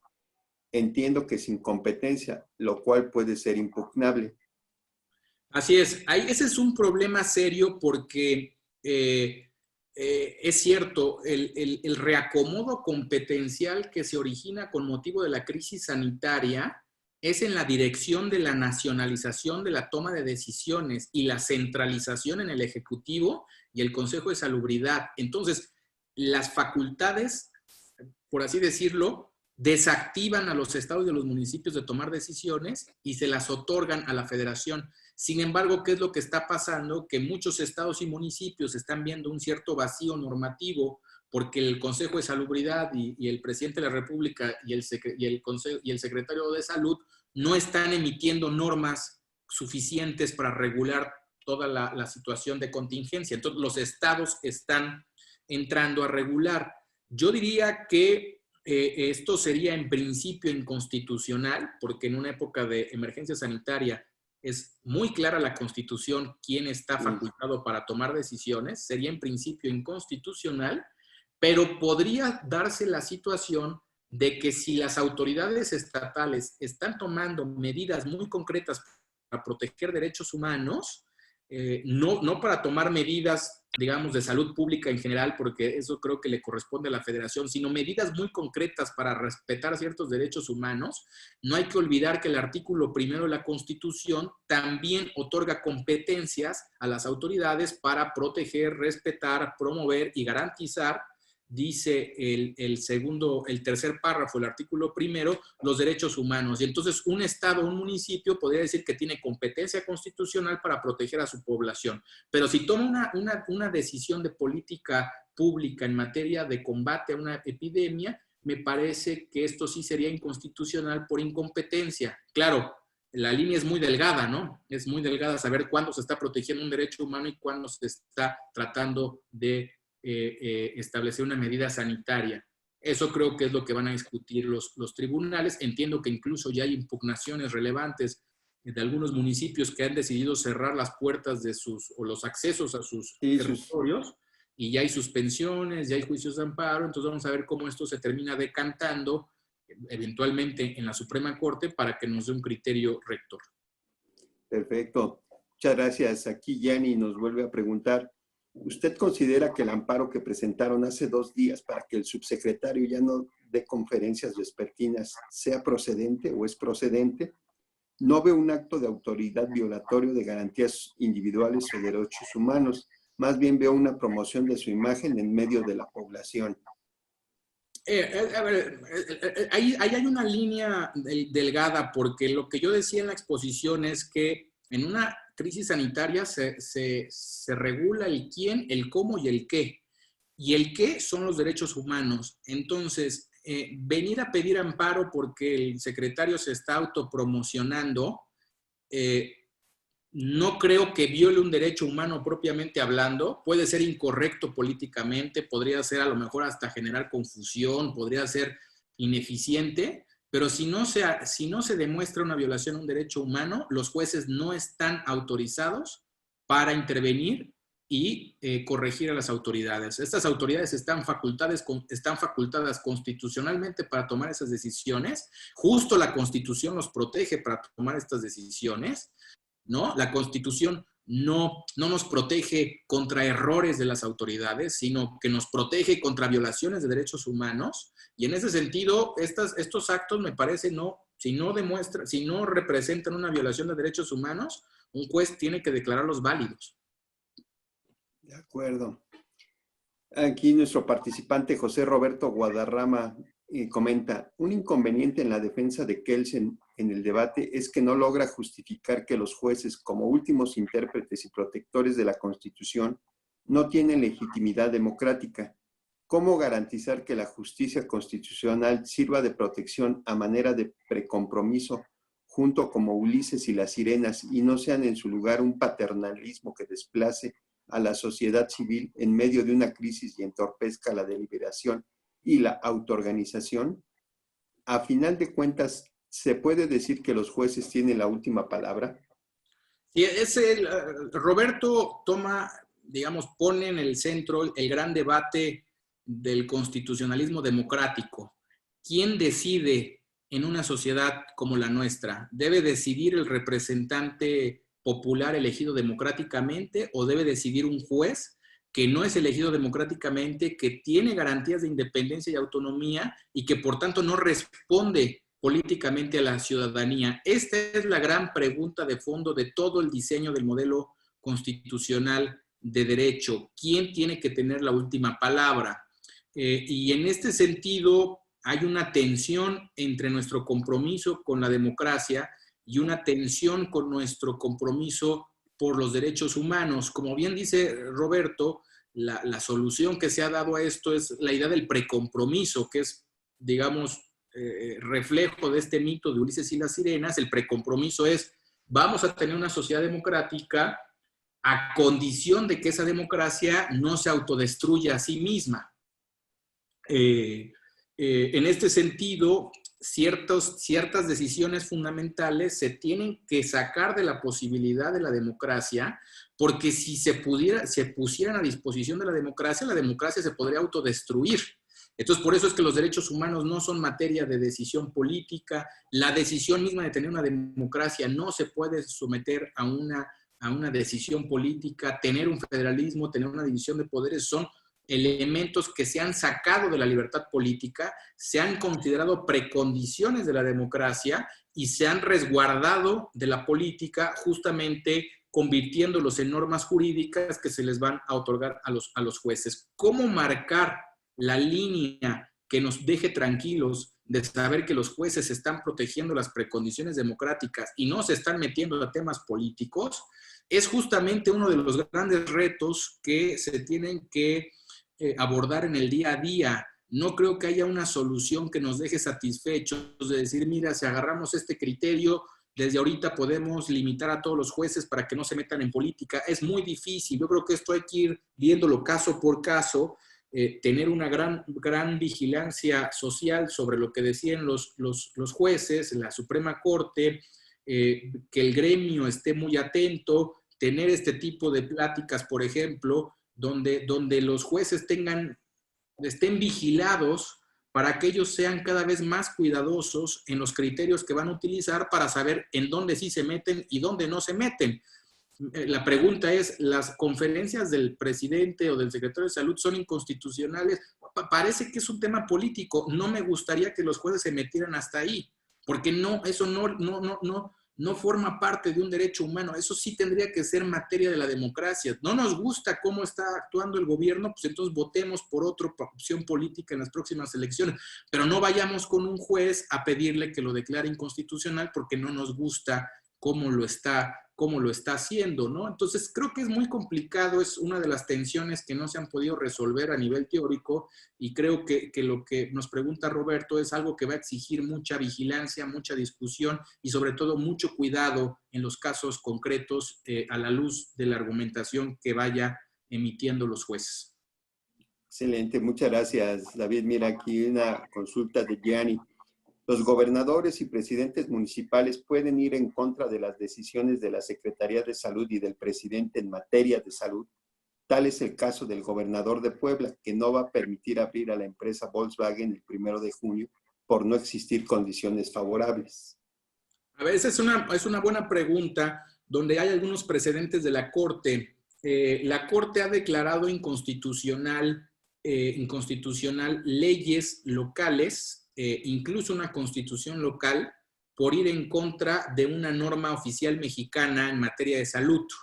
La Corte ha establecido que la Constitución consagra un sistema nacional de salud que se va a regular en la Ley General de Salud, y que las normas que se emitan con motivo de esta ley general son normas que vinculan a los estados y a los municipios, de tal manera que las normas que emita el secretario de Salud con fundamento en la Ley General de Salud, en la competencia de salubridad general, vincula a los estados y a los municipios. Se han emitido ciertas normas oficiales mexicanas, NOMS, donde se ha establecido que ciertas prestaciones médicas deben de darse sí o sí. También en esas NOMS se han determinado las condiciones de prestación de ciertos servicios. Ha habido algunos estados, antes de esta pandemia, que habían emitido leyes rechazando esas normas oficiales. La Corte ya en algunos precedentes ha declarado inconstitucional esas leyes y ha dicho claramente que los estados y los municipios no pueden violar las normas oficiales mexicanas. Entonces, este sería el criterio rector que creo que va a utilizar los jueces para resolver estos casos. Ok, no, muchas gracias. Aquí Mariana Hernández agradece por por tu amable respuesta, David. Alberto nos comenta, esta pandemia y las medidas tomadas por el gobierno arrojaron miles de desempleados, quiebra de negocios y no existe ningún apoyo porque el gobierno no quiere. La Constitución podrá incluir derechos que protejan a los afectados cuando se repita estas enfermedades y estas decisiones de los gobiernos. Sí, claro que sí, y no creo que para el futuro, sino para estos casos, porque, insisto, la crisis sanitaria constitucionalmente tiene un significado muy preciso. Es un mero reacomodo de competencias, pero no es una suspensión de garantías, por tanto, los derechos humanos siguen estando vigentes y los derechos laborables no se han suspendido.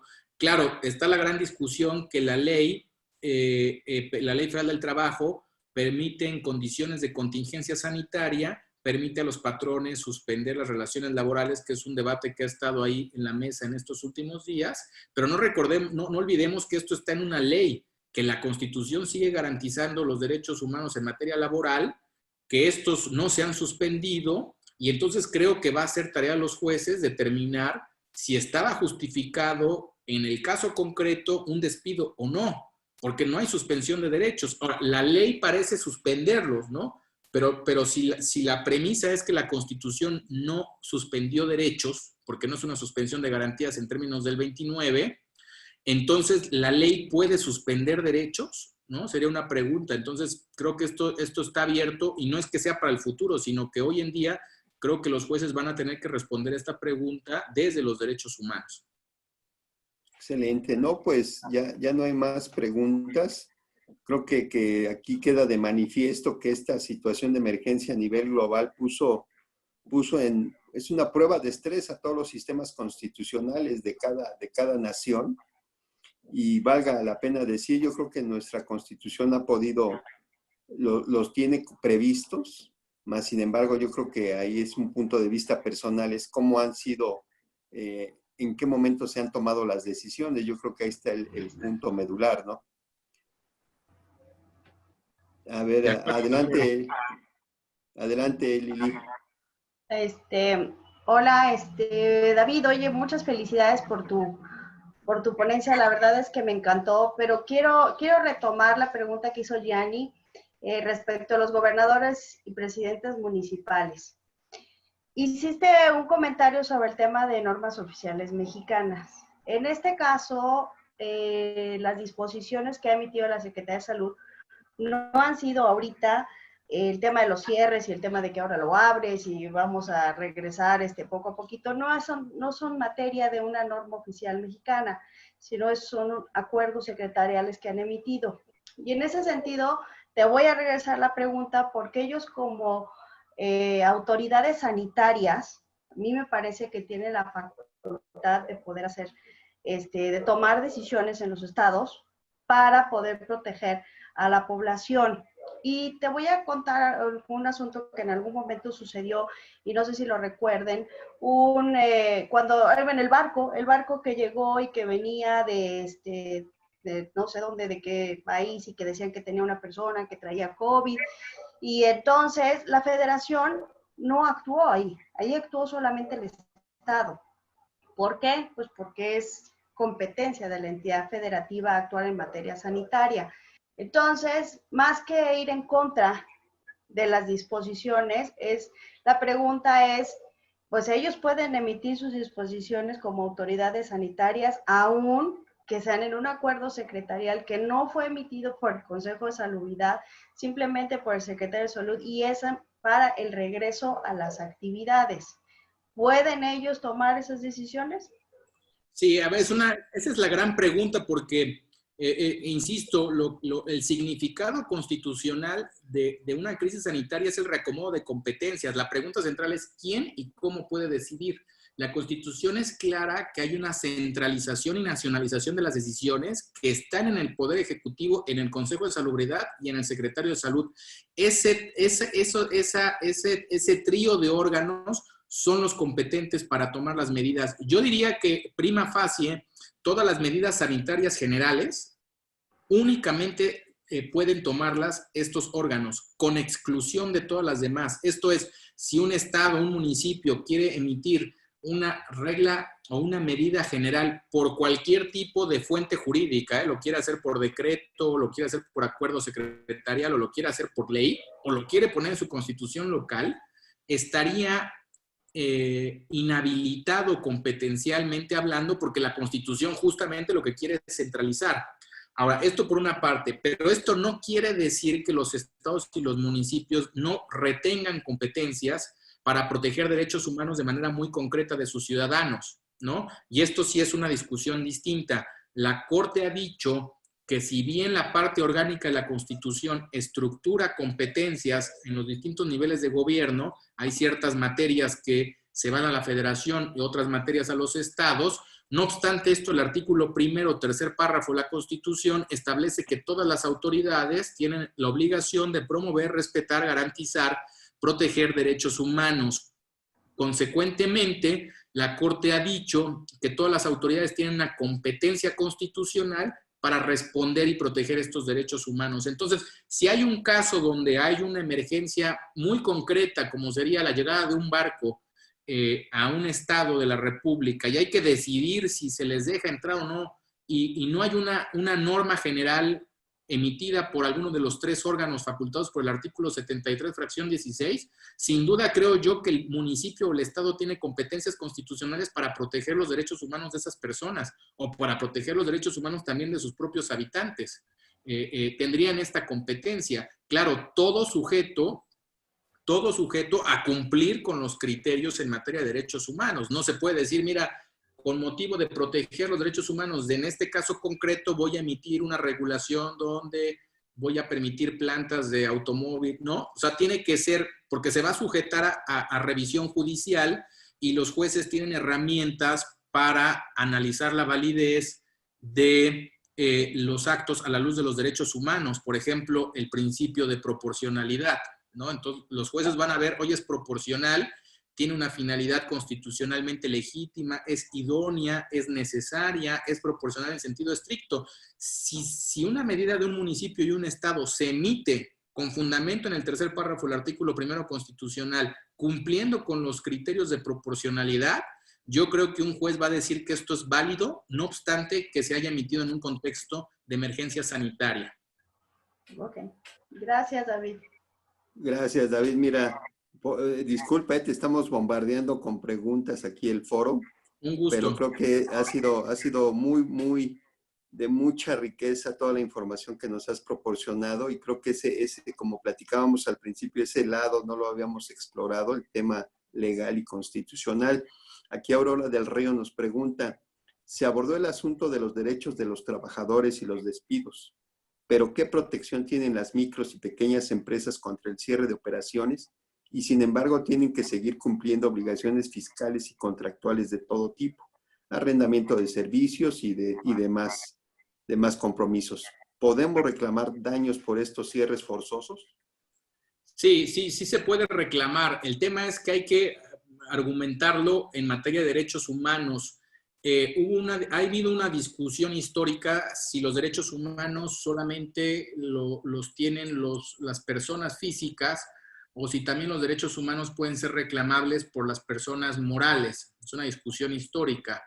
La Corte Interamericana ha dado una respuesta que, en el sentido de que los derechos humanos pueden ser invocados tanto por las personas físicas como por las personas morales, porque las personas morales se integran por personas físicas, y muchas veces esas personas morales se crean justamente para satisfacer derechos humanos, como son derechos de asociación, derecho a reunión, derecho al trabajo, derecho al comercio. Este criterio ha sido retomado por la Suprema Corte en una contradicción de tesis resuelta apenas en el 2013, una contradicción de tesis porque 2 colegiados estaban teniendo criterios contrarios. Un colegiado decía que no se podía ir en amparo una persona moral alegando violaciones a derechos humanos, otro colegiado diciendo que sí podía. El Pleno resolvió el caso y dijo que las personas morales sí pueden invocar derechos humanos como criterio de validez de los actos de autoridad. Sin embargo, en este criterio el Pleno dijo que no todos los derechos humanos, que hay ciertos derechos humanos que son muy propios de la condición de una persona física, por ejemplo, el derecho de conciencia, el derecho de pensamiento, el libre desarrollo de la personalidad, en fin, ¿no? Ciertos derechos que son muy propios de las personas físicas que no podrían entenderse por razón conceptual extendibles a las personas colectivas. Sin embargo, este no es el caso cuando lo que se alega es una violación al derecho al comercio, a la no discriminación, a la igualdad, a las libertades contractuales, a la libertad de asociación. Entonces creo que hay elementos para poder alegar que hay ciertas medidas que pueden violar derechos humanos, no obstante que el quejoso sea una persona colectiva, una persona moral. Justamente es una de las implicaciones de entender que la Constitución es norma jurídica y que la parte dogmática sigue regulando todavía las decisiones de las autoridades en época de emergencia sanitaria. El tema es que hay que plantearlo en estos términos, esperando ver cuál es el criterio de los jueces. Perfecto. Adelante, Lili. Oye, David, y yo ahora te quiero preguntar, fíjate que resulta que con todo este tema del COVID, hay médicos que no quieren atender a los pacientes, médicos que trabajan en instituciones de salud públicas. Y en algún momento alguno se acercó y dijo que él era objetor de conciencia y que no quería atender al paciente con COVID porque ponía en peligro su vida y ponía en peligro la vida de su familia, etcétera, etcétera, etcétera. Sin embargo, pues sí, o sea, se le dijo que tenía que atenderlos porque pues tenía que proteger ese derecho y decía, ¿y qué pasa con mis derechos? ¿Y qué pasa con el mío? O sea, yo no tengo el derecho a la protección a la salud. O sea, ese fue su alegue, ¿no? Entonces, al final del camino, bueno, pues el médico decidió irse y no atender a las personas. Sí, esa es una gran pregunta. Ya, lo he escuchado también de otros colegas. Por ejemplo, había escuchado que en la Ciudad de México los testamentos solo se pueden celebrar si es con notario, y en esta medida hubo un decreto que ordenó a todos a todos los notarios de la Ciudad de México a estar disponibles para ir a los hospitales para protocolizar testamentos. Y hay varios notarios que alegan que tienen ellos la protección constitucional para no ponerse en este riesgo. No, yo no estoy tan de acuerdo en que sea una objeción de conciencia, porque el derecho de objeción de conciencia tiene condiciones muy específicas de aplicación. Requiere digamos, una cosmovisión, digamos, muy articulada de oposición a una política del Estado. Por ejemplo, en Estados Unidos se ha explorado casos de objeción de conciencia contra alistamientos en el ejército para ir a la guerra. Entonces, si uno tiene una concepción pacifista de la vida, uno puede aducir objeción de conciencia para no acudir a la guerra, pero se requiere este elemento de conciencia en esta objeción de conciencia, en este elemento de conciencia para objetarse. Aquí no es el caso, aquí el caso es: yo comparto ideológicamente que hay que atender a los enfermos, pero si yo voy, me voy a poner en un riesgo. Y esto no es objeción de conciencia. Entonces, no creo que se pueda invocar ese derecho. Lo que sí se puede invocar es la proporcionalidad o razonabilidad de la obligación que me imponen para ir a atender médicos. Yo creo que tengo ya una obligación, si soy médico, atender a un enfermo en condiciones de riesgo de contagio, pero tengo el derecho a que esta medida sea racional y sea proporcional. Ha dicho la Corte que los derechos humanos se deben proteger con el test de proporcionalidad. Entonces, mi derecho humano es a la vida, no la objeción de conciencia. Es mi derecho humano a la integridad física. Si yo tengo una obligación de ir a atender a un paciente y yo tengo un riesgo de salud, lo que tengo que verificar es que la obligación que me están imponiendo es proporcional y es racional, y no me pone innecesariamente en peligro. Si la autoridad ofrece las garantías racionales de protección de estos médicos, no creo que se pueda oponer un derecho de objeción de conciencia, porque no es aplicable el derecho de objeción de conciencia para la prestación de un servicio público en estas condiciones. Oye, pero tampoco se pueden negar, o sea, si tú les das las protecciones correctas, les das la capacitación para que puedan ponerse sus trajes y todas las protecciones y demás, ellos no pueden negarse e irse nada más. Entonces yo creo que ahí el Estado pues sí puede hacer algo contra ellos, porque no puedes negarte así nada más. Entiendo que te puedes negar y ¿sabes qué? No lo voy a atender si no me das el tapabocas, no sé, N95 y todo lo demás, ¿no? Caretas, etcétera, etcétera, y el traje especial y demás. No Sí, te puede decir, y él lo hizo así, y se fue. yo creo No, que está sujeto a responsabilidad administrativa en términos del correcto. punto 13 de la Constitución, porque la Corte ha tenido varios precedentes en el que ha dicho que la prestación del servicio de salud puede actualizar una actividad administrativa irregular del Estado y por tanto generar responsabilidad objetiva. La Corte ha dicho que la negligencia o la irregularidad en la prestación del servicio de salud para efectos de determinar si hay una actividad administrativa irregular depende del lex artis. Entonces, como yo no creo que los médicos tengan una objeción de conciencia para oponerse a prestar un servicio, que no es aplicable ese derecho en este contexto, lo único que ellos tienen derecho es que a las obligaciones que se les imponen de prestación del servicio cumpla con la lex artis de una manera proporcional, que es lo que estás diciendo. Si la autoridad sanitaria te presta las garantías necesarias razonablemente, te da las salvaguardias, te da los elementos para que te protejas, claro, nunca de una manera totalmente segura, porque siempre hay un elemento de falibilidad, pero hay elementos razonables, proporcionales, atendiendo a la lex artis, hay una obligación constitucional de prestar el servicio y si no lo presta, es sujeto de responsabilidad administrativa. Perfecto. Gracias, David. No, pues muchas gracias, David. Mira, tenemos una consulta más, una pregunta más. Ha sido nuestro exponente más requerido, déjame decirte. Un gusto. Dice, en el caso, nos pregunta Ricardo, en el caso que plantea Liliana, si yo como médico renuncio, ¿incurro en una responsabilidad por el hecho de renunciar? Mi derecho humano me ampara a mi libertad de trabajo. Sí, creo que ese es un caso distinto y ese sí es el ejercicio de un derecho. Yo no estoy obligado a un servicio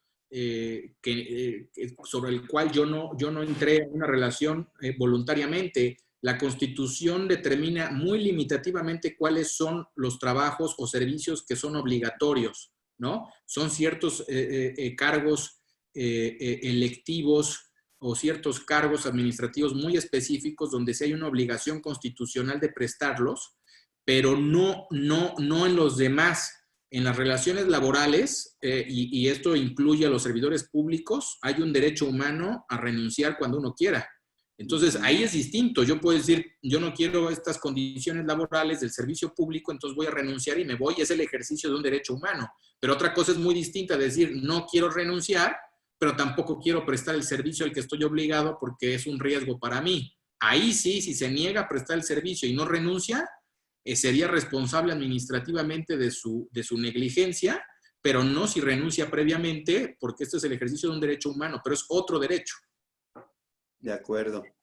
Y ya un último comentario que nos hace Aurora.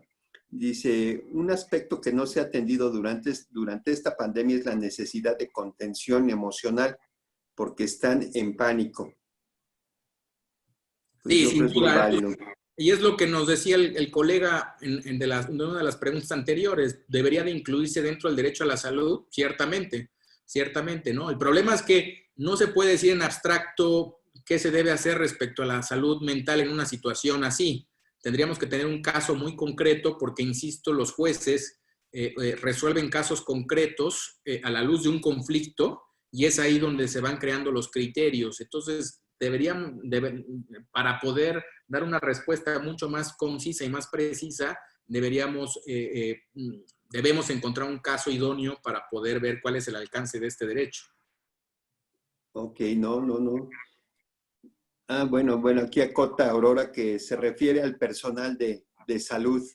Sí, claro. Eso, por ejemplo, podría ser un argumento a favor de ellos, en el sentido de decir, oye, yo estoy obligado a prestar el servicio de salud y no me están dando las garantías para prestarlo en condiciones de profesionalismo, ¿no? ¿Cómo voy a prestar un servicio si salgo del hospital y me avientan piedras o me abuchean o me discriminan, entonces no tengo las condiciones para prestar el servicio? Creo que ahí sí podría haber un argumento de que el Estado está omitiendo prestarles las garantías para que ellos puedan ejercer el servicio correctamente, y ahí sí que un juez podría decir había causas suficientes para negarse a prestar el servicio porque no tenía las garantías mínimas de la prestación del servicio y entonces no está sujeto a responsabilidad. Sí, es cierto, eso es un muy buen punto. Muchas gracias. No, pues ya no hay más preguntas en el foro. Creo que ha sido una información muy, muy valiosa. Hoy contamos con un invitado excepcional. En verdad te lo agradezco, David. Tu participación nos ha dado mucha, mucha luz y mucha información. Y bueno, creo que son temas muy relevantes en esta situación. Como habíamos comentado, no se había tocado el aspecto legal, constitucional. No sé si tú quisieras agregar algo, Lili. No, nada más felicitarte, David, y darte las gracias por aceptar la invitación a esta plática. La verdad, bastante enriquecida, sí nos dejas también con un poco de pónganse a leer, ¿verdad? Más. Está muy, muy padre. Muchísimas gracias. Estupendo, estupendo. Felicidades, David. Muchas gracias, Rogelio. Muchas gracias, Liliana. No, al contrario, no. La Todos invitación. todo el mundo te manda felicitaciones, Alberto, Aurora. Creo que toda la audiencia estuvo fascinada con lo que nos platicaste. La verdad fue una conversación que en un principio, cuando todo el mundo piensa que es aspecto legal, dice, va a estar denso, pesado, pero no, al contrario, es información muy, muy interesante. Y en lo personal te agradezco mucho que hayas dedicado un par de horas, porque ya la verdad se fueron 2 horas, que nos hayas dedicado un par de horas y nos hayas con tu gentileza compartido esta información. No, al contrario, es un gusto haber estado con ustedes. Muchas gracias también por las preguntas muy interesantes que siempre ponen a la reflexión nuevos puntos. Fue realmente un gusto estar con ustedes. Gracias mucho por la invitación y espero que todos estemos muy bien en casa y que pronto podamos salir de esta crisis.